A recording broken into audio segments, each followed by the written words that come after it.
sitting at my own parents' dinner table, the same table where I learned to tie my shoes, where I blew out birthday candles, where I always thought I was safe. But that night, my father looked at me across the mashed potatoes and said, "Cora, when are you going to stop playing pretend and get a real job?" Everyone laughed, my aunt, my uncle, my mother. She just looked down at her plate. That silence from her hurt more than any laughter ever could. They thought I was broke. They thought I was lost. They had been saying it for 2 years straight, at holidays, at family calls, in text messages I pretended not to read. What they didn't know was this: for the past 14 months, I had been quietly building something real.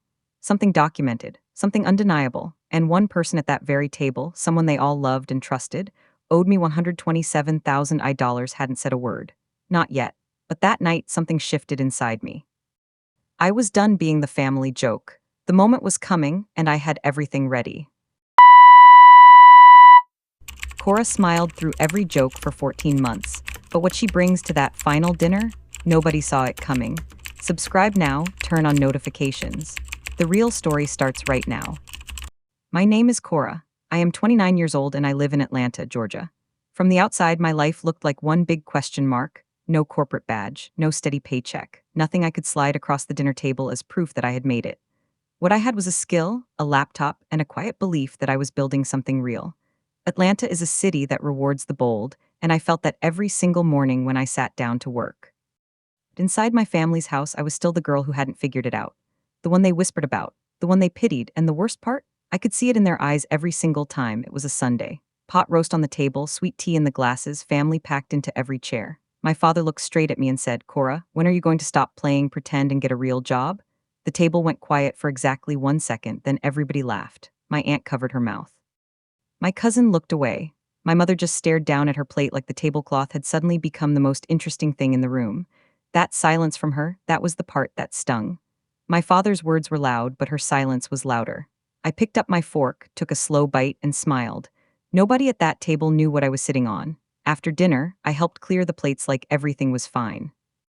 Like I hadn't just been mocked in front of the people who were supposed to love me most. I washed dishes, laughed at the right moments, hugged everyone goodbye. But driving home that night, my hands were tight on the wheel. This had been going on for 2 years. 2 years of comments, 2 years of concerned phone calls, 2 years of being the family disappointment. And the cruelest part was they had no idea. No idea what I had built. No idea what was already in motion. No idea that the person they trusted most had taken something from me. Something I was quietly, carefully getting back. It started about 16 months ago. Uncle Marcus called me out of nowhere, warm voice, big energy, the way he always sounded when he wanted something. He said he had a project, something serious, and he needed someone sharp. "You're the smartest one in this family, Cora," he said. "I just need someone I can trust." Those words. I replay them now and feel my stomach turn. I said yes because he was family, because I thought family meant something. He laid out the work: research, client outreach, contract drafting, strategy, real work, professional work, and he promised real money. A handshake deal, he said, between family. I believed him. That was the moment everything started. For the next 8 months, I gave that project everything. Late nights, early mornings, weekends I never got back. I built his client pipeline from scratch, drafted contracts he used word for word, and made introductions that landed him 3 major deals.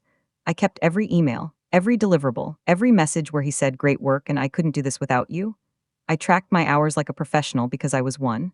The money he promised kept getting pushed: next week, next month, after this deal closes. I told myself it was fine. Cash flow issues happen. He was family.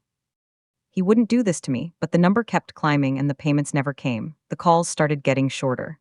3 months in, he stopped picking up on the first ring. Then the second, then sometimes not at all. Texts went from instant replies to seen with no response. When I finally got him on the phone, the excuses were smooth: client delays, tax stuff, just a few more weeks. He was good at it. Calm, convincing, never defensive. That's what scared me. Guilty man gets nervous. Marcus never got nervous. He just redirected, reframed, moved the goalpost with a smile in his voice. And meanwhile, my bank account sat untouched by anything he had promised. I started writing everything down. Every date, every excuse, every broken promise. Something was very wrong. I sat at my kitchen table one night with every record spread in front of me, emails printed, texts screenshotted, a spreadsheet of every hour worked and every payment promised. I added it all up slowly, line by line. When the final number appeared on that screen, I sat back and just stared at it. $127,000. My own uncle, my father's brother, the man who shook my hand and called me family. He owed me $127,000 and had not paid a single cent. And every Sunday he sat at that same dinner table, laughed at my father's jokes, and watched them mock me for not having money. I closed my laptop. I had a decision to make. I could have exploded. I could have called my father that same night and told him everything. But I didn't. I sat in that kitchen, stared at that number, and made a choice that changed everything. I would say nothing, not yet. The most dangerous thing I could do was show my hand too early. Marcus was charming, well-connected, and trusted by every single person in my family. If I spoke without proof, they would never believe me. They would call me jealous, difficult, ungrateful. I had seen it happen to others, so I did the one thing nobody expected from the family: disappointment. I got strategic. I got quiet, and I got to work. I had a friend from college, Maya, who had become a sharp contract attorney in Atlanta. I called her on a Tuesday morning, laid everything out, and waited. She went quiet for a long moment, then said, "Cora, this is solid."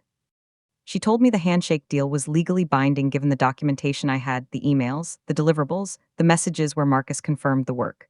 She said I had a strong case but warned me clearly timing was everything. Move too fast and Marcus could hide assets, poison the family well, and make me look vindictive. Build the paper trail tighter, she said. Then we move. I hung up and felt something I hadn't felt in months: control. 3 weeks later, Marcus showed up at my cousin's backyard barbecue like he didn't have a care in the world. Big smile, loud laugh, cooler full of drinks he probably bought with money that belonged to me.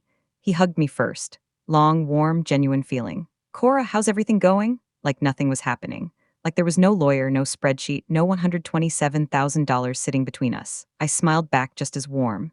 "Everything's great, Marcus, really great." And I meant it because I was watching him carefully now. Every word he said, every person he worked the room with, every story he told. He thought he was performing for the family. He had no idea he was performing for my case. My father pulled me aside near the grill, beer in hand, and nodded toward Marcus across the yard. "You see how he carries himself?" he said, like he was sharing wisdom. "That's what confidence looks like. That's what building something real looks like." He wasn't being cruel on purpose. That almost made it worse. He genuinely believed Marcus was the success story and I was the cautionary tale. Standing there in that backyard, listening to my father praise the man who stole from me, something hardened inside me. Not anger exactly. Something colder and more focused than anger. I nodded, told my father he was right, and walked back to the food table. My lawyer had my next document ready to sign Monday morning. I lasted another hour before I needed air.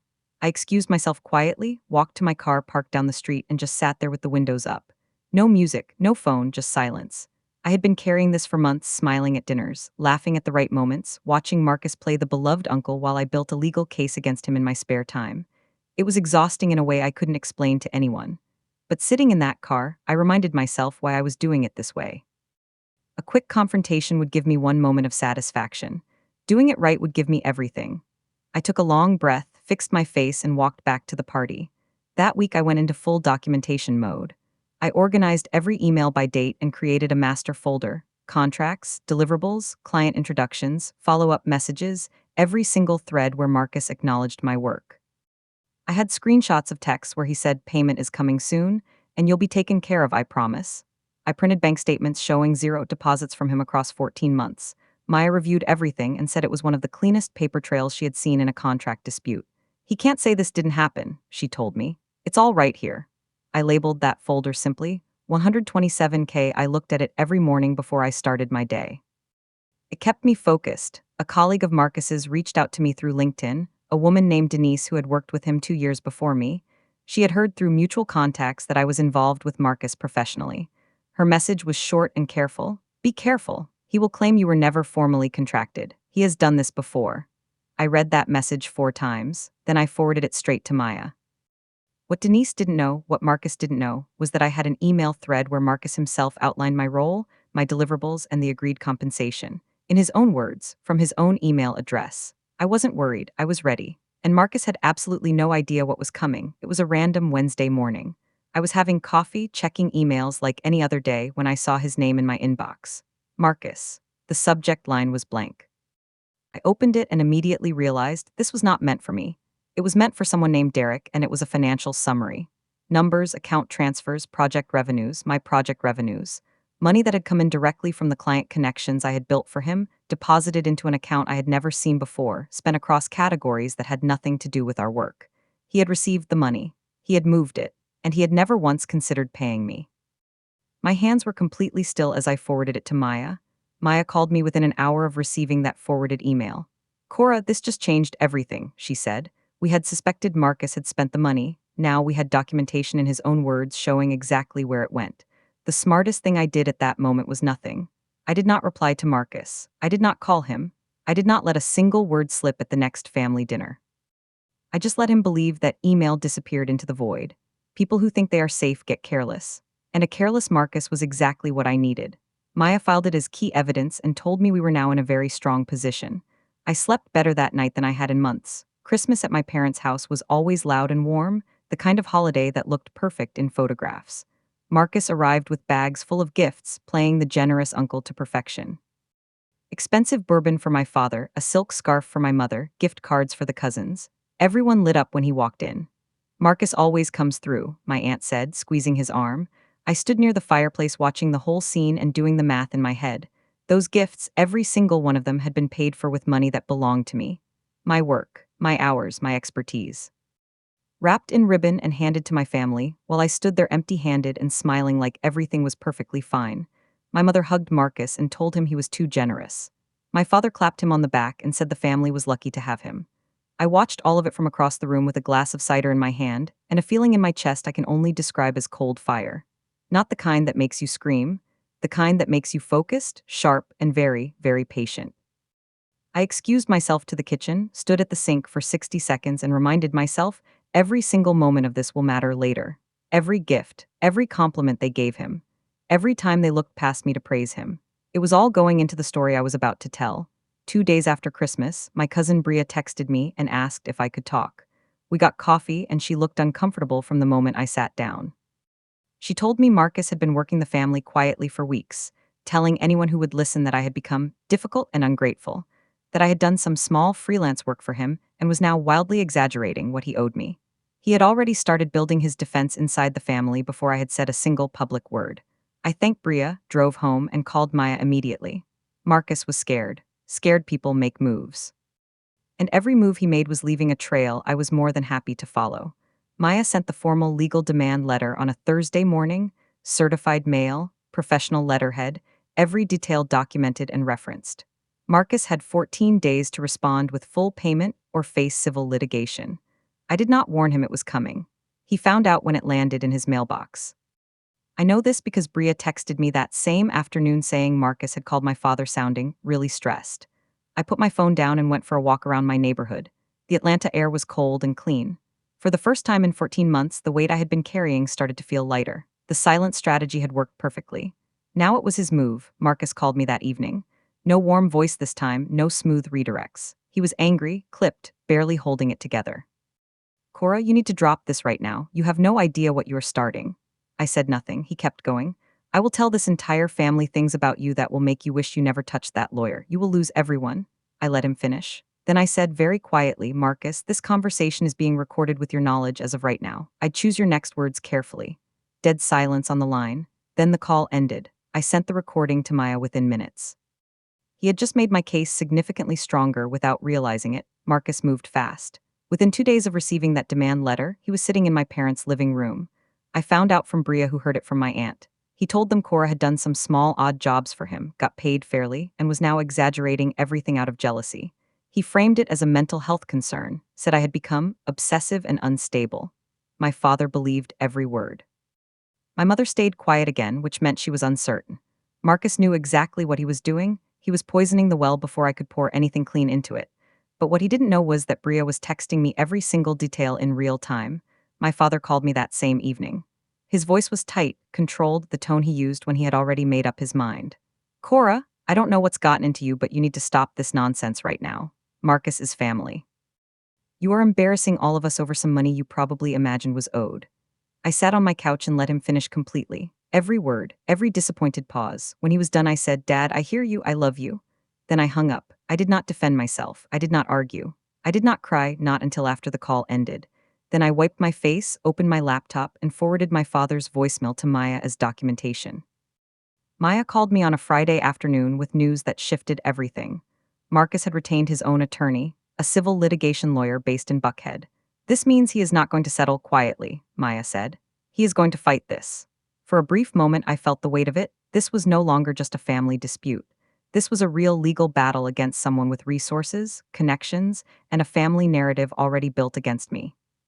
But then Maya said something that straightened my spine completely. Cora, I have seen 100 cases like this. I have never seen documentation this clean. He hired a lawyer because he is scared. Scared people make mistakes. Let him. 10 days after Marcus hired his attorney, Maya called me with news I genuinely did not see coming.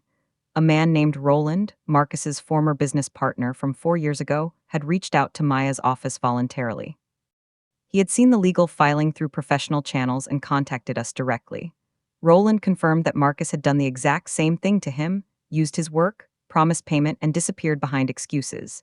He had documentation of his own and was willing to provide a supporting statement. I sat completely still when Maya told me. Marcus had done this before. I was not the first. And now the person he had wronged before me was standing in my corner, ready to talk. Marcus's attorney sent a settlement offer on a Monday morning, $30,000, and a signed non-disclosure agreement requiring my complete silence. $30,000 out of $127,000, and they wanted me to sign away my right to ever speak about what happened. I read it twice slowly. Then I called Maya and said 3 words, absolutely not. Never. Maya drafted the rejection letter that afternoon. She made it clear that we were proceeding to litigation and that the settlement window was now permanently closed. I imagine Marcus read that rejection and felt the ground shift under him. Good. He should have thought about the ground before he built his lies on top of it. My mother called me on a Sunday, which was unusual because she rarely called without my father nearby. Her voice was soft, almost careful. She said the family was having dinner the following Saturday, and she really wanted me there. She didn't mention Marcus. She didn't mention the lawsuit. She just said, "Cora, please come for me." I knew Marcus would be there. I knew my father would be there with his opinions fully loaded. I also knew exactly what Marcus was expecting. He thought I would either skip it entirely or show up defeated and humiliated. I told my mother I would be there. I hung up and started preparing, because I was coming to that dinner, but not the way any of them imagined. The night before that dinner, I sat at my kitchen table and prepared everything carefully. I opened my laptop and pulled up the complete file, the $127,000 invoice, the email Marcus accidentally sent to the wrong person, the recorded phone call where he threatened me, Roland's supporting statement, and the court filing confirmation. I organized it into one clean document, easy to read, impossible to deny. I charged my laptop fully. I picked out what I was wearing, simple, calm, put together. No drama in my appearance, all the drama in my evidence. I was not going to that dinner to argue or to cry or to beg anyone to believe me. I was going to show them, just show them everything. I arrived exactly on time. Not early, not late, exactly on time. I walked in wearing my black dress, laptop bag over my shoulder, face completely calm. My mother hugged me at the door and I could feel the relief in her arms. She was glad I came. The living room was full. My father was already in his chair. Marcus was in the kitchen laughing with my aunt, bourbon in hand, completely relaxed. He glanced over when I walked in, gave me a small nod, and turned back to his conversation. That nod told me everything. He thought he had already won. He thought this dinner was his victory lap. I set my bag down gently by my chair and smiled at nobody in particular. Dinner started warm and familiar, passing dishes, catching up, the usual family rhythm. For a while it almost felt normal. Then my father, somewhere between the main course and dessert, looked at me across the table and said, "So Cora, still doing your little internet work?" He smiled when he said it. Marcus smiled too. My aunt laughed softly. My cousin looked at his plate. It was the same joke. It had always been small, casual, designed to remind me of my place at this table. I looked at my father for a long moment, then I looked at Marcus. He was still smiling, completely comfortable, completely sure of himself. I reached down slowly and pulled my laptop from my bag. I set it on the table quietly, right next to my dinner plate. No dramatic speech. No shaking hands, no raised voice. I just opened it, pulled up the document I had prepared, and turned the screen slowly toward the center of the table so everyone could see clearly. "I want to show everyone something," I said. My voice was steady, completely steady. The table went quiet the way rooms go quiet when something shifts, that sudden stillness when people sense that whatever comes next is going to matter. My father leaned forward slightly. My mother's fork stopped moving. Marcus's smile stayed frozen on his face for exactly 3 seconds before his eyes moved to the screen, and the smile disappeared completely. Nobody spoke. That was the part I will never forget, the silence. My father stared at the invoice. $127,000, itemized line by line, dated across 14 months. Then his eyes moved to the email, the one Marcus sent to the wrong person, the one showing exactly where my money went. Then the court filing. Then Roland's statement. I watched my father's face change in real time, confusion first, then discomfort, then something that looked very much like shame. Marcus pushed back slightly from the table. Cora, this isn't the place, I looked at him calmly and said. You picked every place for the last 14 months, Marcus. This one is mine, Marcus stood up. He was good under pressure, I had always known that. He looked around the table with steady eyes and started talking, voice calm and reasonable. Everyone, this is a legal misunderstanding that is being handled privately. Cora is upset and she brought this here unnecessarily. My phone rang. Right then. On the table beside my laptop, face up, screen visible to everyone. Maya's name lit up in large letters. Marcus stopped mid-sentence. Every eye at that table went to my phone. I looked at Marcus one final time, then picked it up. I need to take this, I said quietly. I pushed my chair back, walked to the hallway, and closed the door behind me. The room behind me was completely silent. Maya's voice was steady and warm on the line. She told me the judge had reviewed the filing, examined the evidence, and ruled fully in my favor. Full amount, no reduction. Marcus had 7 days to arrange payment or face immediate wage garnishment and asset freezing. I stood in that hallway with my back against the wall and closed my eyes for just a moment. 14 months. Every quiet dinner, every joke I absorbed. Every morning I opened that laptop and kept building my case instead of breaking down. It had all led to this hallway, this phone call, these 4 words I was about to walk back in and say. I straightened up, took one breath, and opened that door. I walked back to the table, stood at my chair, and looked at Marcus. The judge ruled today, I said, full amount. The color left his face completely. My father sat very still, staring at the table. My mother had tears in her eyes, not sad tears, something more complicated than that. Marcus said nothing. There was nothing left to say. I closed my laptop, slid it into my bag, and picked up my jacket. I hugged my mother at the door, long and real. I did not hug anyone else. I walked to my car, sat down, and for the first time in 14 months I felt nothing heavy in my chest. No anger, no bitterness, just clean, quiet air. I had built something real after all. They just never saw it coming.